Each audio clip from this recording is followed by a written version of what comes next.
The spirits of Ruth and Gehrig plays to a certain feeling standing in front of Yankee Stadium.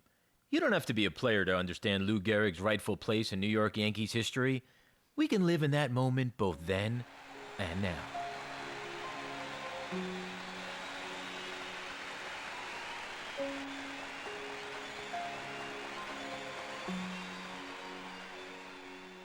For the past 2 weeks.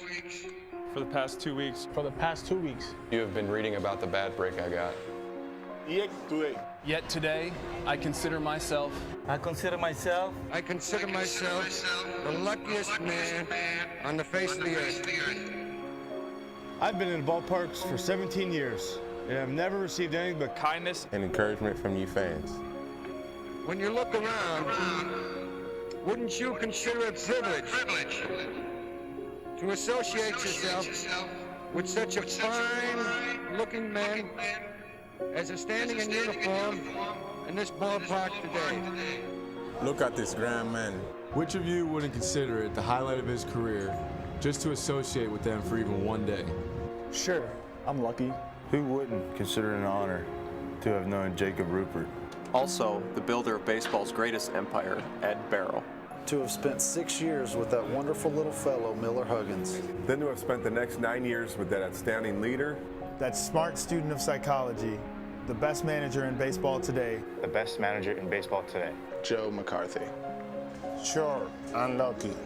When the New York Giants, a team you would give your right arm to beat and vice versa, sends you a gift, that's something. When everybody down to the groundskeepers and those boys in the white coats remember you with trophies. Remember you with trophies? That's something. When you have a wonderful mother-in-law Who takes sides with you and squabbles with her own daughter? That's something.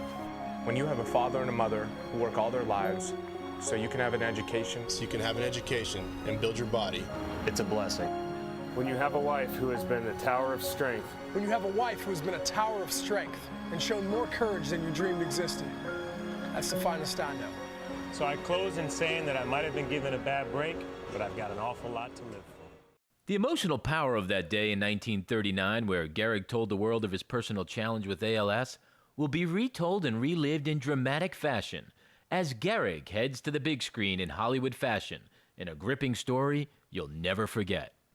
For producer Robert Molloy, the grandson of George Steinbrenner, he has one main goal for the film: to leave an impact on future generations of baseball fans, so they know the man in Gehrig and what he went through in his struggles beyond baseball.